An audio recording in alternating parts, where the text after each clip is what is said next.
নমস্কার বন্ধুরা, আজ আবার তোমাদের কাছে আরেকটা ভিডিও নিয়ে হাজির হলাম অনেক দিন বাদে। তো এইটা ছিল আমার একটা আজকেরই ডল কেকের অর্ডার। এটা একটা 5 বছরের বাচ্চার। তো রাত্রি তো অনেক হয়ে গেছিলো, তো সেটা রাত্রে বসে বসেই কাজটা করেছি। তো দেখো কতটা কি করতে পেরেছি, দেখো তোমাদের কাছে তুলে ধরলাম সেটা। কেমন হয়েছে জানিও। আর যারা যারা আমার ভিডিও দেখছো বা দেখেছো তাদেরকে জানাই আমার তরফ থেকে অনেক অনেক ধন্যবাদ। তো তোমরা যদি আমার ভিডিওটা ভালো লাগে লাইক করো, অবশ্যই কমেন্টস করো, জানিও কেমন হয়েছে।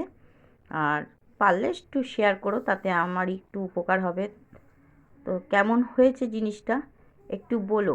এটা ওরই পছন্দ করা ড্রেসটা আমাকে বলে দিয়েছিল যে আন্টি তুমি আমাকে এইটা করে দেবে। তো আমি তাকে সেইভাবেই করে দিয়েছি, আশা করি ওর পছন্দ হবে। তো তোমাদের কেমন লাগলো অবশ্য করে জানিও কিন্তু। অনেক অনেক ধন্যবাদ তোমাদের।